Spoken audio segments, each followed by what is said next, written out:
Hello, and welcome to the Write Club podcast, where we take you behind the pages and into the fascinating world of writing. I'm Mary, and this is Beth, and we're part of the team at Writing Magazine and Writers Online. Hi, Beth, how are you? I'm really well, thank you. Let me get straight on to introducing our brilliant guest this week. We've got the writer, editor, lecturer, and mentor, Sara Grant, who is the author of The Ultimate Guide to Editing Your Novel, which is a revolutionary approach to transform your writing. She also consults part-time as Storymix's talent manager. Dark Parties, her first young adult novel, won the SC Crystal Kite Award for Europe. She's taught master's courses on writing for children, teens at Goldsmiths University and the University of Winchester. She co-founded Undiscovered Voices, which has launched the writing careers of more than 100 authors. Sara, welcome to the Write Club podcast. Where are you joining us from today?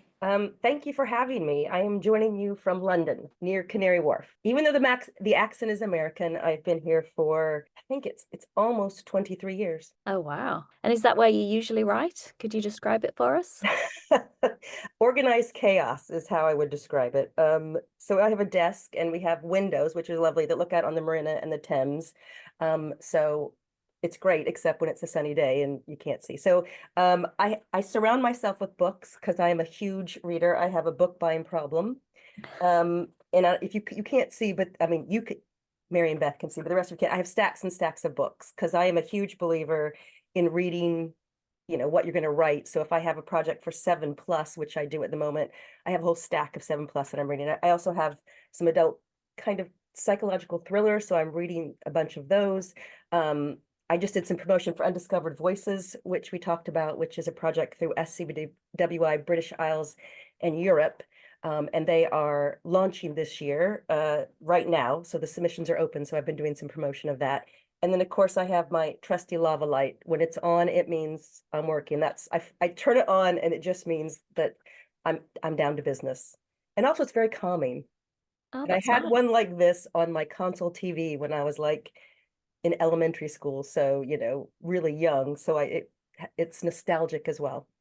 And it gets you into the writing zone, does it? That's right. I've just turned it on, so there's not much going on right now, but it It's will it heating up. will heat up. And yeah, that's how I don't know, it's just a strange ritual that I turn it on and that's like, okay, it's time to go. Quite a few people have little rituals like that to get them into the writing zone. I like it. Your recent three-part series for Writing Magazine about how to edit your novel and the videos that you've recorded for us to go online are going to be really helpful to our audience. Why did you decide to write the book, The Ultimate Guide to Editing Your Novel? For the past 20 years, I've developed a series of more than 75 exercise and interrogations to transform my works in progress into manuscripts that can hook editors, agents, and ultimately readers. So I've collected all those and put them in the book. It's a revision. I used to give a workshop called Ruthless Revision, and I gave it a lot. Also, in teaching at Goldsmiths in Winchester, I had a section on revision. So I have a lot of information, and it just made sense because I've done workshops, got a lot of good feedback on that, because it's very practical. It's not, it has very practical exercises, which is what I'm about. I'm about, do this, analyze that, break it down this way, make a chart of this, highlight that. Because when I started writing, I love that rush of writing the first draft, and I would get it done and just think, wow. But I know it wasn't right, and I didn't know what to do besides just reading it start to finish and kind of expecting that what wasn't working was going to magically like levitate from the page, which unfortunately my magic powers didn't work that way. So I've collected all these different things into the Ultimate Guide to Editing Your Novel because I found them helpful, and I hope that others will as well. I think it's worth noting as well that you've made the videos that you've made for us. They are going out at the minute on our social media. So if anybody wants to get a little bit of an insight into a little bit of what the book's all about and maybe get a bit of a sneak peek into some of the tips that Sara has created for everybody, then make sure you go and follow our socials so that you can see the video. And what was your own experience of editing prior to developing the tips and exercises that you share in those books? So, I was an editor at Working Partners, which creates series fiction. And we have a very methodical process, and which I've adapted for myself, which is, you write a complete storyline, chapter by chapter breakdown. And so that's really helpful when you go to edit, because you want to just make sure then plot, subplots are all kind of fine-tuned and woven in tightly, and it's just looking for character and then getting down to the nitty-gritty of editing. But it is editing a novel in layers, and that would be a suggestion for everybody, because you can't look at everything all the time all at once.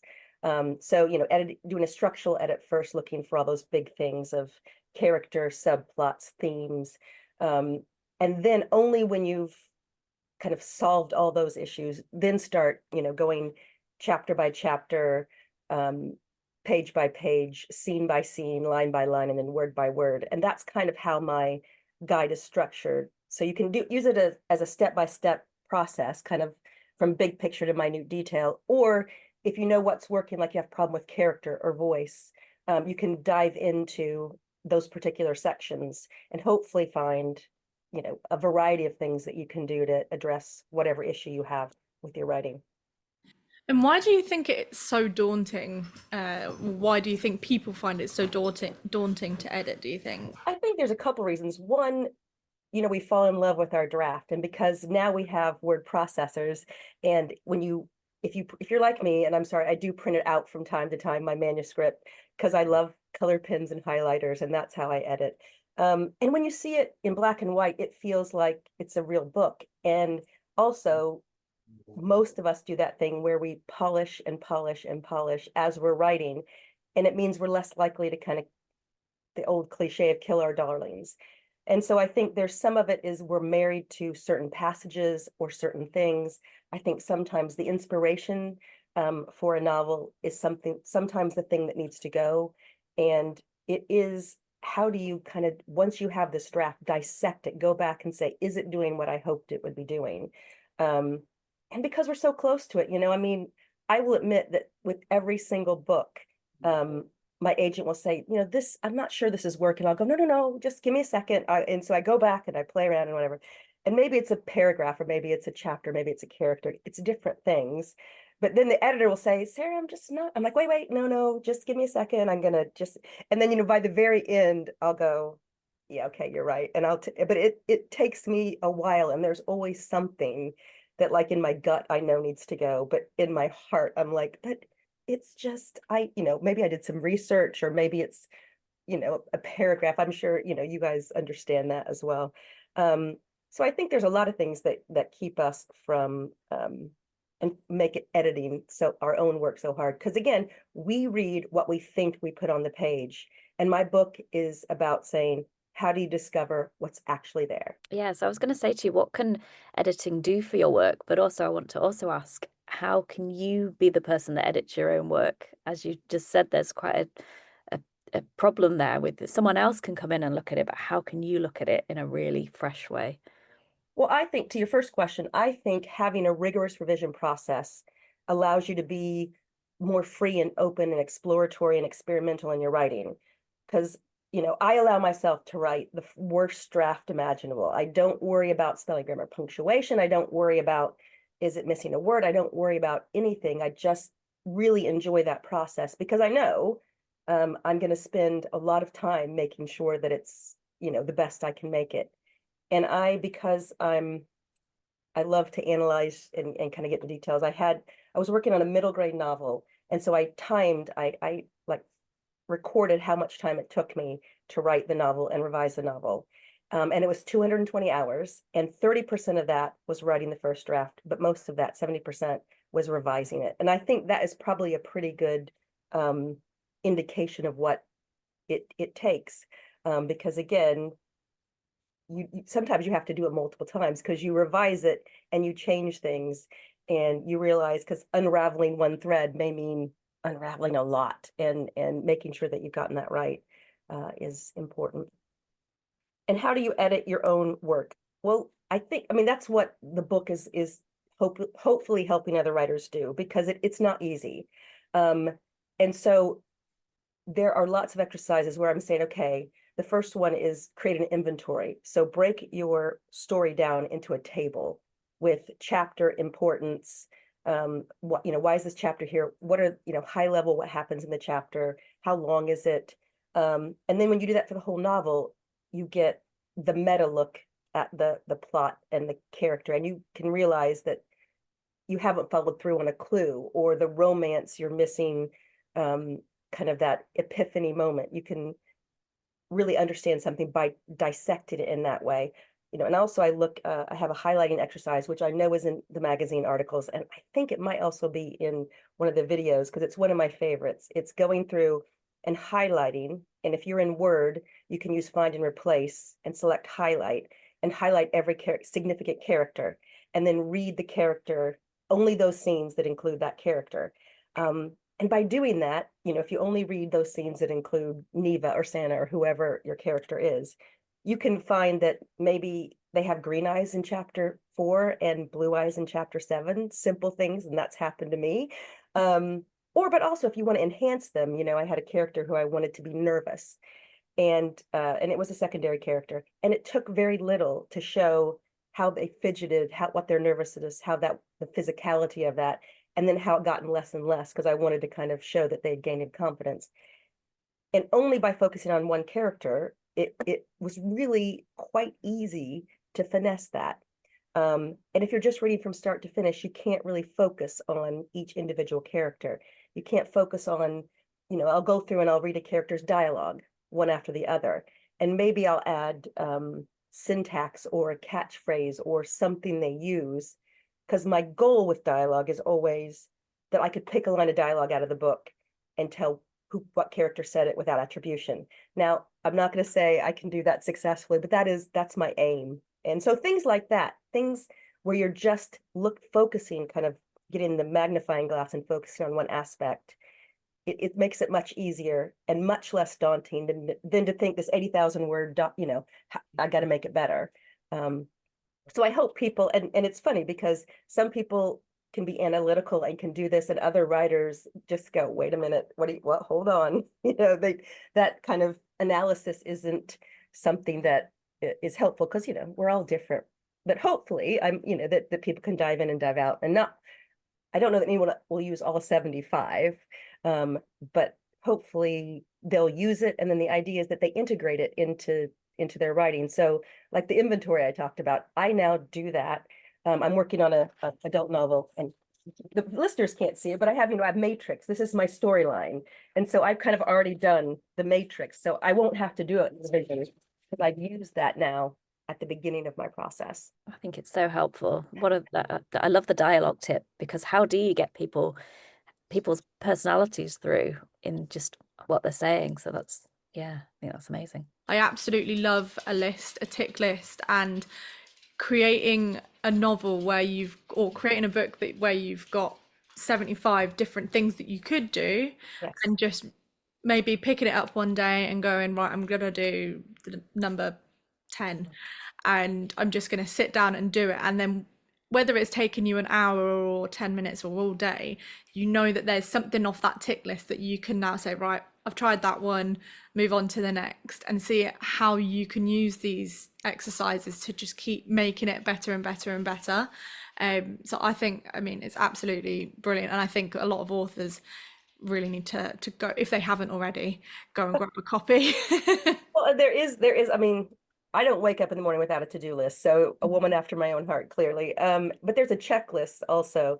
And yes, that idea that I can spend, one of my favorite kind of short exercises is word cloud. Do you know word cloud? You can get it, you can do it online. There's lots of word cloud generators. You cut and paste your entire novel into a word cloud generator, and it creates this beautiful piece of art. And you can spend a lot of time, I encourage you not to, but changing the color and the shape. But it really is kind of a quick snapshot, because the words that are bigger and bolder are words that you use more often in your novel. So for me, I look at character names, and I often see there's some character who slipped in and, is taking more time in the spotlight than I want.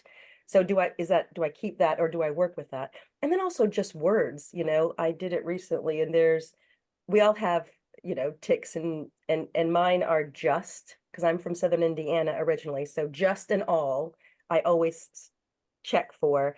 But but like it threw up a bunch of words that I'd use quite a lot. And then I go through and look at find and replace and see how many times I've used it.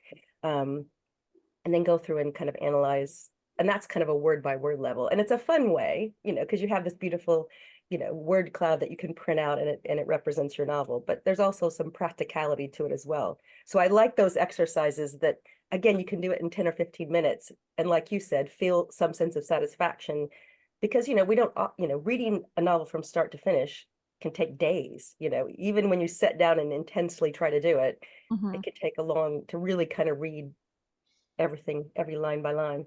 Yeah, I think I need to do that word cloud for my own vocabulary because what I've noticed, or me and Mary have both noticed when we go to edit these podcasts, I love the word amazing. I love it. I just can't I love help myself. I say it so much. And now that I know I say it, every single time I'm thinking of saying that word, I'm like, no, I'm just gonna let's find a different adjective. and now you're going to find that use awesome all the time. Yeah, it'll be awesome, or it'll be brilliant, or yeah. Yeah. We do, I mean, in our language, but also in our books, we have, and it's these ticks that, writerly ticks that we have. And some of, I talk about in the book that you find out what those are. And then hopefully once, like you said, once you know about them, you won't do those. I will do something else. But it is because we don't really analyze at kind of that detailed level how we tell a story. And I think it's really helpful. It's really interesting. There's another highlighting exercise, which again, I think is in the writing magazine articles that I love. And it looks at how you use exposition, description, dialogue, and orientation. You highlight lines. And when you look at it, you see how do you use those things? How do you weave those things together? And when I did that early on for my writing, I realized that like I'd have a line of description like every 7 pages. So I'm not naturally inclined to description. But now that I know that, when I do the exercise again, there is more of a balance. So again, just figuring out who you are as a writer and kind of analyzing can be so helpful, not only for your current draft, but for future drafts. Yeah, I completely agree. I think it's so useful to have all of these things in one place for people to kind of get all of that information because there's so much out there.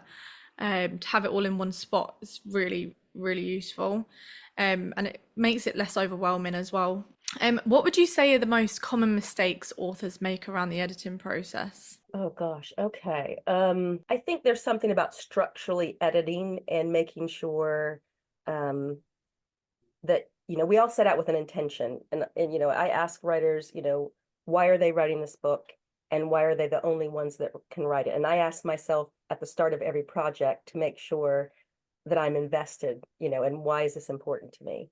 And we all have this intention of what it's going to be. And we all know there's a cycle of love, hate, love, despise as we write our novel and as we go through the project. And a lot of it is just making sure that what's on the page is what you intended and the experience that you want your reader to have is what is actually the experience that you've laid out for them. Because it's easy in writing, even when I outline in detail, each chapter, we get distracted by sparkly things. There's a character who just charms us and we give them more airtime because they're funny or they're quirky. And then maybe they don't deserve that, or maybe they deserve more, so it is just paying attention and making sure that you're giving your reader the experience you want to give them. And I think that's the hardest thing is stepping back. And I mean, that we say at a time that, set it aside for whatever amount of time you can.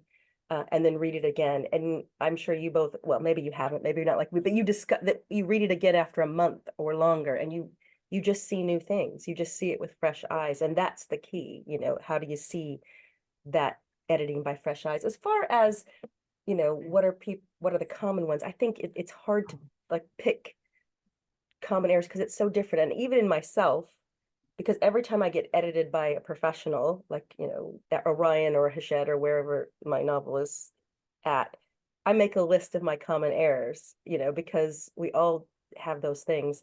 And mine change, because one was I had characters who would have epiphanies, and not grounded in a moment. And my editor's like, epiphanies that aren't grounded in something concrete, are just like magical thinking. So it's better to show that process. And this was kind of early on in one of my first novels, and I was like, oh yeah, okay. And so that's something that for me personally, and that emotional journey, because one of the things I do is I'll highlight an emotional journey throughout the novel, and then I will just read those highlighted lines to see, is the trajectory what I want? Is that emotional journey what I want it to be for that character? Are they changing and growing? So again, I think it's different for every person. I think that's really helpful, though, to look at it that way, in such an analytical way, in a curious way, will take the sting out of it a little bit as well, won't it? Like, you don't have to take everything so personally. You can learn, and that's such great advice, to write down where you keep being edited, and then you can learn more about yourself as a writer. I love that. And I think that this whole idea of there's a perfect way to tell your novel, um, is a trap, and it is not a helpful one. I mean, because we know perfection kills creativity. So it is being open and saying, I'm going to write the best book I can where I am in my life and in my journey. Because I know that if I pulled down Dark Parties or Half Lives or Magic Tricks or Chasing Danger, one of my earlier work, I know I would change it in a million different ways. Like, oh my gosh, that cliche, how could you possibly let that, I would see something different. But I think just allowing yourself to play and explore and not be worried, because there isn't one way to tell a story. There is no perfect way to tell it. You're just picking one, and you're picking it because you want a certain experience for your readers, and keeping that in mind. Because also at the end, I've had where I was kind of analyzing, because I look at beginnings and endings, and I like to have a resonance with those on the page. And just by reading the beginning chapter and the ending chapter side by side, you can see you've promised a journey. Have you delivered on it? And I think there's a lot of things you can tell by just looking at it in different ways. But again, you can end up writing I had an amazing scene, and it was a chase scene, and there was a rescue, and it was romantic, but it was in a book that was all about girl power. And I had a guy coming in, and I was like, what are you doing? What are you doing? He can't save her, So when I kind of looked at it with that fresh approach, thinking about my theme and what I was trying to accomplish, it was a great action scene, but I had to change it because, you know, all my women and girls save themselves. I love that. You've already given us so much advice, but if there was one piece of advice that you would give to someone about editing, what would it be? So I would say read, analyze, and learn. So read books, and I talked about this in the beginning, is reading books that are for the age range and genre that you're trying to accomplish. Dissect those books. Because I was writing a crime novel, and I listened to audiobooks, I watched movies, anything I get my hands on, and I would analyze and say, why did I like it? Why didn't I like this? What annoyed me? What was good? And just learn from those great writers and those great screenwriters, and bring that to your work. Because I think the more you fill your brain with good writing and good storytelling, the more likely you are to be able to write it. That's brilliant, brilliant advice. And what does a typical writing day look like for you? Well, when I am starting, like I have a new project I'm starting, I'm a morning person. So I get up, I don't look at email, I don't look at text, I don't do anything. I just sit down. And usually I have some sort of goal, like I'm going to write a chapter, I'm going to write 5,000 words, I'm going to write whatever. And I do that before I'm allowed to do anything else. And then the afternoons are usually emails, responding to things, doing other things. But I try to stay all in while I'm writing that first draft. And then revision, I can do it, kind of look at just the structure, look at line editing when I'm doing different things. And I do like to, I write on a computer, but I edit sometimes. I edit on paper with colored pens and highlighters. I know I'm killing trees, and I apologize, but I also send it to my Kindle. I also change the location. I love to take out, when I have a draft, to take out somewhere else and read it. Also, so I can't be distracted. I can't go, oh, I have laundry to do, or oh, there's a snack. I mean, because when you're in the middle of it, your brain just thinks of everything. But if you're, and I don't do this as much anymore, but I used to go on a train journey, like a 2.5 hour journey somewhere, where all I could do was sit and read my novel. then have lunch or tea, and then do it on the way back. I haven't done that for a while, but I really like that idea because you're focused, and that's the only thing. I didn't bring, any movies or audiobooks or or a book, because that's, I always have a book I'm reading. Um, but yeah, I think being that focused at the editing stage is interesting, and trying all different kinds of things and looking at all kinds of different ways. So that's more typical when I'm in the middle of writing a project, is being that disciplined about every morning. And I know you've kind of alluded to it a little bit just there, but what is it? Is there something that you're working on at the minute that you could share with us? I have an idea for 7+ that I'm working on. So 7-year-old readers, and it's funny, silly. It's still in the evolution process. And then I have a story for adults, and it's in 3 voices in different time periods. And that's why I have my matrix, because so I'm trying right now to kind of figure out the plot and subplot and how I want kind of that reader experience, where I want the surprises. Because something horrible, you know that something horrible is going to happen, and who did it, and who's the perpetrator, and who's, the victim, kind of playing with that. And I want to work that all out before I have 80,000 words, because it's much easier to edit plot, when you have it on a matrix than when you have it in a draft of a novel. So those are the 2 things, very high level, that I'm working on, because they're still coming together. Oh, That's exciting. fascinating. You're keeping yourself very, very busy. Oh, the beauty of being a writer is, I can write for 7-year-olds and write action adventure, and I can write adult crime novels, and, you can do all those things. And it's great to kind of play with all those things. And really, the nonfiction was such a stretch for me. It's possibly the toughest thing, because I wasn't hiding behind a character. I was writing a Sara Grant. And when I don't do that, and I talk about, even in a chapter on voice, finding my voice, how to, does it, because it sounds like me, but at first it sounded like every instruction manual you've ever read. And I thought, no, there has to be, the character of Sara Grant has to be on the page. And yeah, that's terrifying, really, for me to be, to expose myself, because I'm really happy hiding behind a 7-year-old character or a 55-year-old character. That's great fun for me. So nonfiction is a deviation, but I am really proud of the book, because it is 20 years and lots of trial and error, and if it helps someone else, then that makes me very happy. Well, we love it here, and we love having all the tips in the magazine and on all our socials, and yeah, it's brilliant. We always end by asking for a book recommendation. So I'm really intrigued to ask you, looking at all the piles of books behind you, which one you're going to choose. Can you recommend something? Can I have 3? Of course. I'm greedy. I'm sorry. And I love, so I had to have, so James Scott Bell is my literary crush. Anything he's written, I don't know if you know James Scott Bell. He's very practical. He has one on plotting and structure, but my favorite new one is on voice. It's the best book on voice I've ever read, and I'm showing it to Beth and Mary. It's very thin, and it's called The Secret Power of Great Writing. And he has a lot of exercises, some of which I give a nod to in the book, but it really is a great book on voice and breaking down voice. Because I read it when I was writing my chapter on voice, I read a lot of books about voice, and it was mostly so-and-so has a great voice, or there's great voice in this book. And I'm like, super, but that doesn't help me, because yeah, I agree with you, it's genius.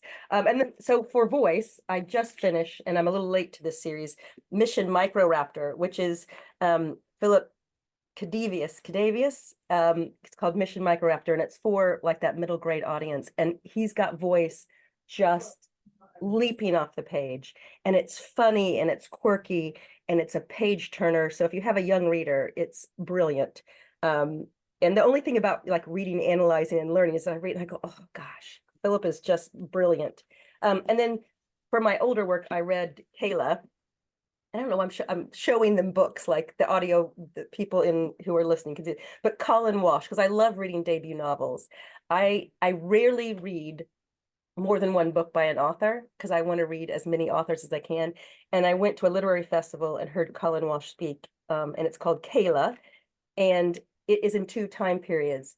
And that's something in my book that I'm working on. So I thought, how did he do it? And he did it effortlessly. He had a lovely way, just back and forth. I was never confused about where I was in time and space because I think that can happen. And also it's an interesting mystery, and it's similar to my book. It's something that happened to this group of characters when they were like 14, 15, and then it's in the present day. And so again, that's very similar to what I want to do. And I think Colin did it brilliantly. And I think it's just a really good novel. So I'm sorry to be greedy and give you three recommendations, but Oh, something for everyone there. Thank you very much. And thank you so much for joining us. It's been an absolute pleasure to speak to you today on the podcast. Sarah's book, The Ultimate Guide to Editing Your Novel, is out now. thank you very much. Thanks for tuning into the Write Club. We hope you enjoyed this episode and feel inspired to keep writing. Don't forget to sign up for our newsletter at Writers Online, your go-to for writing tips, competitions, and exclusive updates. Plus, you'll never miss an episode of the Write Club. Until next time, happy writing.